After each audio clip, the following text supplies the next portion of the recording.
Donc Stéphane, est-ce que tu peux nous raconter comment tu as découvert le jeu de backgammon?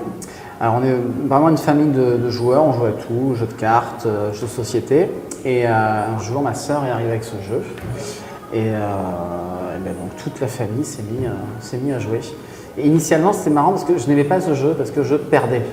Ah bon? Oui. Toi, tu perdais? Mais je perdais, donc je n'aimais pas beaucoup ce jeu. Et qui gagnait? Ben, ma sœur justement. Donc j'ai commencé du coup à un petit peu bosser le jeu et en commençant un petit peu à découvrir les subtilités du jeu, en gagnant aussi un petit peu plus de parties, j'ai commencé vraiment à apprécier ce jeu. Et à quel moment tu as décidé de devenir le président de la Fédération française de backgammon, puisque tu es le président? Oui, bien déjà j'ai commencé à chercher un club, une fois que j'ai commencé à jouer un petit peu en ligne, un peu plus sérieusement. Je voulais progresser, donc j'avais la chance d'avoir un club à La Rochelle. J'ai commencé ensuite à participer au tournoi de la fédération. Quelques temps plus tard, je suis rentré dans le conseil d'administration de la Fédé. Puis ça s'est fait un peu en fait naturellement. C'est pas quelque chose qui était un objectif ou un souhait particulier. D'accord. Tu as eu un appel. Voilà, naturellement, ça s'est fait. D'accord. Est-ce que tu as une grande équipe? Alors, dans le conseil d'administration, on est 12 membres. Alors, on a une équipe un peu plus resserrée, comme dans toute association, sur le bureau. Donc, voilà, chacun a des rôles assignés, mais voilà, on est capable de faire pas mal de choses, parce que ça représente du travail. Est-ce que ça t'apprend beaucoup de temps? Oui, c'est beaucoup de mails, beaucoup de coups de téléphone, beaucoup de choses à gérer. Et on ne se rend pas compte de l'extérieur qu'il y a beaucoup d'administratifs, de petits détails à gérer pour que ça se passe bien. Et il y aurait encore d'ailleurs davantage à faire pour développer le jeu. On est une communauté assez restreinte, donc il y aurait encore beaucoup à faire. C'est aussi un peu un avantage parce qu'une grande communauté, personne ne se connaît, alors qu'au backgammon, tout le monde se connaît, on s'amuse bien. Voilà, c'est un cadre très convivial. Une fois qu'on a commencé à participer à des tournois, on retrouve les personnes et on a plaisir à les retrouver. Donc c'est vraiment aussi, effectivement, comme tu dis, un avantage. Et tu es professeur de mathématiques? Ouais. Et il y a beaucoup de professeurs de mathématiques au backgammon. C'est quoi cette histoire d'amour entre les profs de maths et ce jeu? Ce n'est pas faux. Il faudrait creuser, mais alors je tiens à dire que ce n'est pas une condition absolument nécessaire d'être bon en maths pour jouer à ce jeu. Mais c'est vrai que les profs de maths vont avoir développé des compétences qui sont utiles au jeu. Résoudre des problèmes, être concentré, être capable de mémoriser, et puis ensuite pour franchir un niveau dans ce jeu, il faut être capable de quantifier. Alors voilà, faire cet esprit d'analyse, il est très utile quand on veut bien jouer au backgammon. Donc c'est pas obligatoire, mais c'est un plus. C'est pas forcément un plus, c'est-à-dire que les gens qui sont bons en maths ont des bonnes prédispositions pour jouer, mais les mathématiques du backgammon sont relativement modestes. Ce sont des mathématiques de collège, multiplier deux fractions, ça suffit. Donc quelqu'un qui a une belle C'est quoi une fraction? Quelqu'un qui a une belle expérience du jeu, il va développer un certain instinct pour ce jeu, et il peut être vraiment excellent sans forcément avoir fait d'études de maths. Et tu fais beaucoup de vidéos sur la chaîne YouTube de la Fédération, entre autres sur les calculs. Est-ce que tu peux citer quelques exemples? À quel moment il faut calculer au backgammon? Alors effectivement, il y a des phases qui se prêtent plus au calcul, notamment avec le vidéo. Là, pour le vidéo, si on doit estimer lors d'une course l'avance qu'on a, il faut un petit peu compter la course, essayer de regarder l'avance, qu'est-ce que ça représente en termes de pourcentage. Quand on commence à jouer en match, l'acceptation ou l'envoi des vidéos va différer selon les scores. Et là, effectivement, pour bien jouer, il faut un petit peu quantifier tout ça. Et là, il y a un petit peu de chiffres qui traînent. Donc, on peut jouer sans calcul, mais si on veut, il y a des calculs assez avancés. Par exemple, il y a une vidéo sur l'effectif pip count. Oui, ouais. Ça, elle est quand même assez avancée. Voilà. C'est pour ça que sur la chaîne, il y en a pour tous les goûts. Si vous êtes un joueur débutant, vous voulez juste connaître les règles, vous allez avoir des vidéos pour juste vous expliquer comment jouer à ce jeu. Voilà, si vous voulez commencer à vous intéresser à la stratégie, on va y retrouver quelques vidéos. Et puis si on veut creuser le sujet, on va y trouver également un petit peu son compte. Et c'est quoi 22 multiplié par 3,5? Ça doit faire 77. Tu as calculé comme ça? Si je ne me trompe pas. Voilà. D'accord, bravo, bravo. Très bien. Et tu es un joueur accompli. Comment tu te prépares avant les tournois? Et en général, avant tout, qu'est-ce que tu fais pour progresser?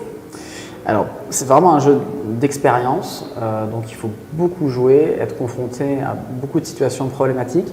Si on rencontre un problème pour la première fois en match, ben, on va peut-être pas forcément correctement le résoudre dans le temps imparti. Donc c'est bien d'avoir un maximum d'expérience pour reconnaître un maximum de positions. Donc c'est beaucoup de jeux. Moi je joue beaucoup contre l'ordinateur pour avoir tout de suite un retour sur mes décisions, pour valider certains choix ou pour au contraire pointer du doigt ce qui ne va pas. Donc vraiment tout de suite. Ouais, donc beaucoup jouer. Après c'est beaucoup lire, regarder des vidéos, regarder d'autres joueurs, discuter aussi. C'est pour ça que c'est vraiment un jeu aussi très convivial, parce que quand on va discuter d'une position, on a beau connaître le bon coup, mais on ne sait pas pourquoi c'est le bon coup. Et donc certains joueurs vont arriver à donner un argument, vont faire comprendre vraiment le fond de la position. Donc prendre parfois une photo et après en discuter. Et puis en discuter, regarder ce que pense la machine et pourquoi elle pense ça, etc. Ça, c'est vraiment un travail de fond. Après sur les tournois plus particulièrement, c'est un jeu vraiment un petit peu d'endurance, de concentration, donc il faut vraiment être reposé. Donc c'est pas tellement une préparation, mais il faut être en bonne forme. Puisque je fais souvent cette comparaison avec un combat de boxe, on peut vraiment avoir juste un moment d'inattention et c'est là que le match va se perdre. Donc il faut rester vraiment, être capable d'être concentré très longtemps. Est-ce que tu fais de la méditation, du yoga, respiration, non, mais je fais pas musique je fais pas mal de sport. Donc effectivement, être en bonne forme physique, ça permet de tenir longtemps. Et puis il faut beaucoup jouer aussi pour être capable d'enquiller les parties sans trop se fatiguer. Il faut que ça soit fluide pour que si on doit chercher à chaque coup, si on doit chercher vraiment, c'est épuisant. Donc il faut avoir vraiment développé une Quand tu fais un tournoi ou un grand tournoi, à quelle heure tu te couches avant? J'essaie de me coucher relativement tôt, mais comme je me couche tard quand même, ça reste trop tard. Je me couche toujours trop tard. D'accord. Mais il vaut mieux se coucher tôt. D'accord, très bien. Quelles sont les victoires dont tu es le plus fier? Alors, au backgammon, on ne gagne pas beaucoup de tournois parce que c'est très dur de gagner, vraiment d'aller au bout d'un tournoi. Donc, moi par exemple, mon premier en 2016, je joue en finale du championnat de France, je suis très content, même si je ne gagne pas, je suis très fier. D'ailleurs, je m'étais couché un peu tard la veille et je n'avais pas très bien joué, donc ça recoupe un peu ce que je disais précédemment. Donc l'année dernière, j'ai gagné le tournoi individuel au championnat du monde par équipe, donc ça c'est une victoire vraiment très jolie puisque le tournoi était très relevé. Tu as gagné 21 matchs, quelque chose comme ça? Alors dans la semaine, il y avait également le championnat par équipe. Alors si tu me demandes quels sont les bons souvenirs de victoires, là c'est pareil, c'est pas des victoires, mais avec l'équipe de France, on fait 2 fois 3e au championnat du monde par équipe et vraiment en plus le fait de jouer en équipe, ça rajoute quelque chose. Et donc pendant la semaine, effectivement, à Trèves, là, j'avais bénéficié d'une réussite assez insolente. Donc, félicitations. Je sais pas, c'est vraiment un peu, on peut faire le parallèle avec le poker. Quand on fait un tournoi de poker, on peut bien jouer, mais à un moment donné, il faut que ça aille dans le bon sens. Tu joues au poker aussi? Alors j'ai joué pas mal au poker avant le backgammon. Et pourquoi tu as quitté l'un pour l'autre? Parce que le backgammon, c'est quand même beaucoup mieux. Dans le poker, c'est très long, on s'embête un peu. Et puis voilà, le backgammon, c'est un jeu qui est quand même plus riche, même si j'ai beaucoup de respect pour... Et plus convivial aussi, parce que les joueurs de poker, ils sont souvent fermés. Exactement. Sombres, comme ça. Voilà, le backgammon, si on fait une chouette entre amis, on va jouer chacun à son tour avec les autres, c'est très convivial, c'est très festif. Donc voilà, il y a l'aspect un peu calculatoire du jeu dont on parlait tout à l'heure, mais on peut vraiment très bien jouer au backgammon de façon très conviviale, détendue et avoir un très très bon niveau sans forcément se prendre la tête à tous les coups. Donc c'est ça aussi qui fait vraiment que c'est un jeu très très très intéressant. Et j'imagine que pour être admis dans l'équipe de France, il faut avoir un certain niveau. C'est mieux. Le fameux PR. Ouais. Oui. Voilà, quelles sont les conditions pour les spectateurs qui voudraient faire partie de l'équipe? Il faut jouer avec ce PR, c'est un indicateur qui va mesurer finalement c'est quantifier un petit peu les erreurs qu'on commet en moyenne quand on joue à ce jeu. Donc, moins on fait d'erreurs, plus on a un PR bas. Et puis, disons que voilà, pour rentrer en équipe de France, il faut essayer de jouer un PR moyen de moins de 5. Et être ami avec toi? Et ça peut aider. ça peut aider. Et puis voilà, une fois qu'on a validé, testé d'un certain niveau, on fait un tournoi de départage. Quels sont les joueurs forts que tu voudrais affronter? Alors j'en ai déjà joué pas mal, donc j'ai très très bons souvenirs, d'autres moins bons, mais c'est vrai que pour l'instant j'ai jamais joué contre Mochi et j'ai jamais joué Shiman aussi, donc ils sont peut-être deux meilleurs joueurs au monde et qui font partie des meilleurs joueurs au monde. Donc s'ils nous regardent, j'espère qu'on va se croiser bientôt et que ça roulera bien pour moi. C'est possible le backgammon de battre. Ouais, sur des matchs, quand on commence à jouer assez bas, sur un match peut-être en 9, en 11, en 13, on a vraiment. C'est pas un pile ou face contre ces joueurs, mais c'est pas très très loin. D'accord. Et justement, est-ce que c'est un bon tact de demander le PR moyen de quelqu'un ou est-ce que c'est comme l'âge? Alors ça, c'est pareil, il y a des joueurs vraiment qui n'ont strictement rien à faire. Donc, alors en plus maintenant, tout se sait, en ligne, il y a une base de données importante, en live, avec le BMAB, il y a aussi des bases de données, donc en fait, c'est pas tellement la peine de... Parce que souvent, quand on va le demander à la personne, en plus, la réponse va pas être tout à fait correcte. Et quel est ton objectif, PR? Prochain objectif? De descendre, toujours. Il faut toujours descendre. Et c'est de plus en plus difficile de descendre. Donc voilà, moi je joue autour de 4. Il faudrait que j'arrive un petit peu à descendre. Pourquoi? Justement, au BMAB, il y a un système de grade. C'est un petit jeu qui consiste à essayer de jouer le plus bas possible. Et donc, à partir d'un PR moyen inférieur à 4, on atteint le grade de G3, donc grand maître. Le grand maître. Donc tu voudrais devenir le grand maître? C'est le prochain. Là, je suis M1, donc il faut passer G3, puis après G2, G1, et puis on verra. Qu'est-ce qu'il te reste à faire alors? Qu'est-ce qui t'empêche? Il faut travailler. Il y a probablement des choses que j'ai pas bien comprises. Donc Quoi par exemple tu n'as pas encore compris? Alors en fait, on s'aperçoit quand on analyse ces matchs en tournoi, quand on regarde ces parties, on commet quand même encore de très très grosses erreurs. Et a posteriori, on se dit mais c'est bizarre pourquoi est-ce que je commets cette erreur? C'est pas très dur. Donc il y a encore des choses un peu curieuses qui se passent avec le cerveau. Il y a beaucoup de biais cognitifs. Il y a beaucoup notre cerveau est assez joueur, donc il se passe des choses un peu étranges. Donc il faut encore consolider pas mal de connaissances pour continuer à progresser, mais c'est de plus en plus difficile. Et une fois que tu joues vraiment parfaitement à 0-0. C'est pas possible. Ça. Est-ce que ça va être encore intéressant? Ah ouais, ça n'arrivera jamais. Donc c'est vraiment, quand on se prend au jeu, c'est un jeu de décision. Donc le but du jeu, c'est de prendre toujours des décisions. Un petit peu d'ailleurs, peu importe le résultat. C'est vraiment un plaisir d'arriver à trouver le bon coup. Et donc le fameux PR, qui est l'indicateur de jeu correct, parfait, du bon jeu. Oui. C'est le jugement de la machine.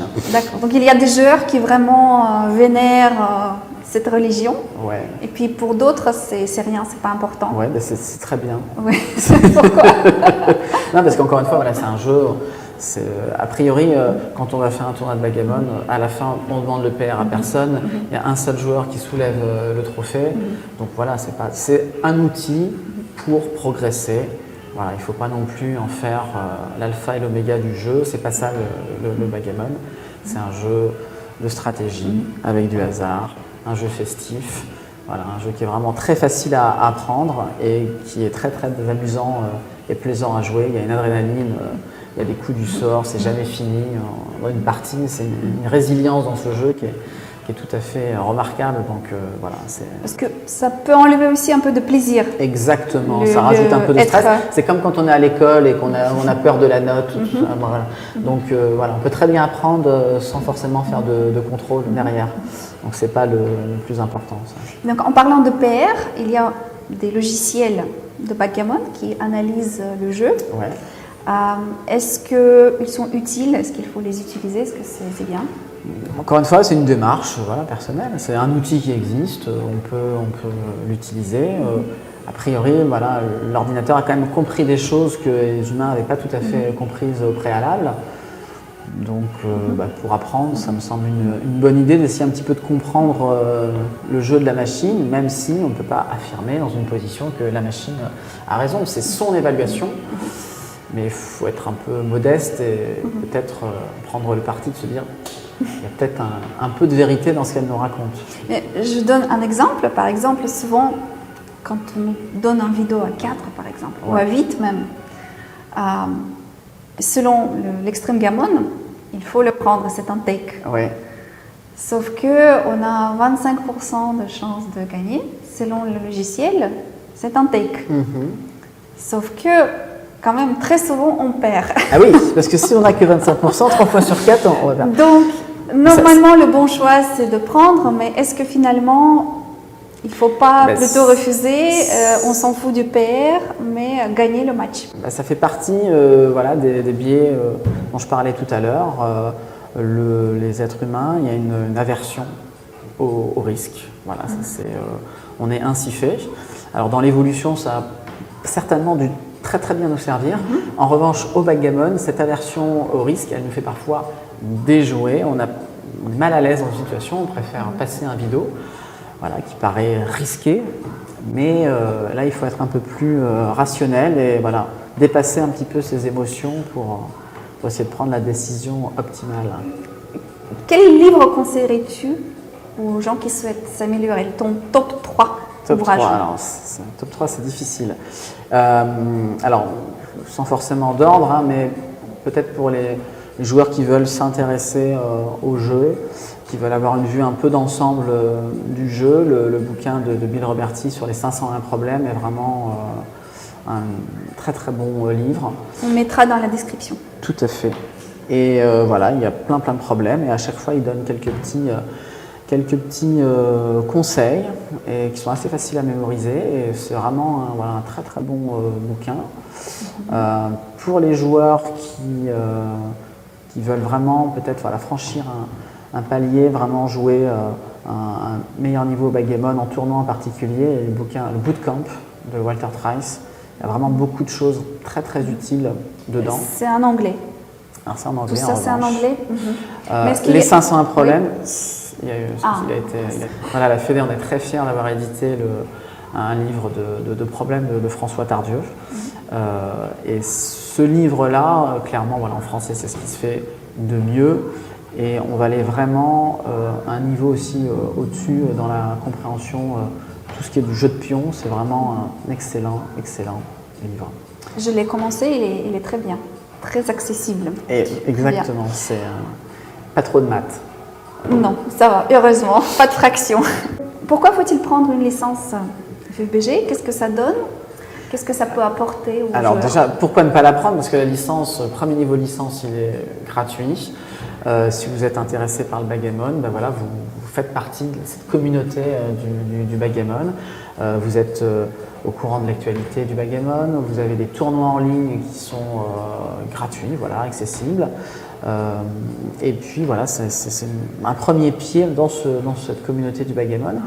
Et ensuite, si ça vous plaît, si vous rencontrez des gens sympas, si vous avez l'esprit convivial, si vous voulez faire des tournois, des compétitions, voilà, on peut prendre la licence qui permet de faire des compétitions. Ça donne également accès à des vidéos, à des soirées pour s'entraîner, à des réseaux sociaux où on va avoir l'opportunité de poser des questions, de mieux comprendre ce jeu, le monde qui gravite autour un petit peu de ce jeu. Et puis ces tournois, c'est un excellent moyen de découvrir la France, parce que c'est souvent dans des endroits insolites. Donc on voyage et on profite et c'est vraiment un plaisir. C'est tout l'intérêt de ce jeu finalement. Y a pas, le backgammon, c'est pas que le moment où on joue son match, c'est aussi tout ce qu'il y a autour. Et très souvent, voilà, quand on va même après à l'étranger, souvent dans des magnifiques hôtels, très beaux endroits, donc on en garde. Voilà, c'est quasiment des vacances après aussi. Et pour finir, est-ce que tu peux donner un conseil à notre public pour Alors, s'améliorer au le backgammon? conseil pour s'améliorer au backgammon, c'est qu'il faut s'amuser, il faut prendre du plaisir. Voilà, il faut beaucoup jouer, faut jouer entre amis, il faut être ouvert.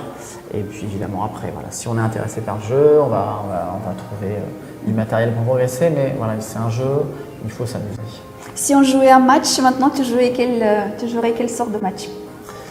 Alors après, moi j'aime bien la partie libre parce que ça s'arrête pas. Voilà, Ah oui. donc on joue, D'accord. voilà, c'est sans fin. Money game. On s'arrête quand on veut, voilà. Et les matchs? Les matchs c'est très bien aussi, mais ça peut durer longtemps ou ça peut s'arrêter de façon très brutale. Très brutale. Et donc c'est toujours un petit peu Une surprise. une surprise. Voilà. Merci beaucoup Stéphane. Merci à toi, Tania.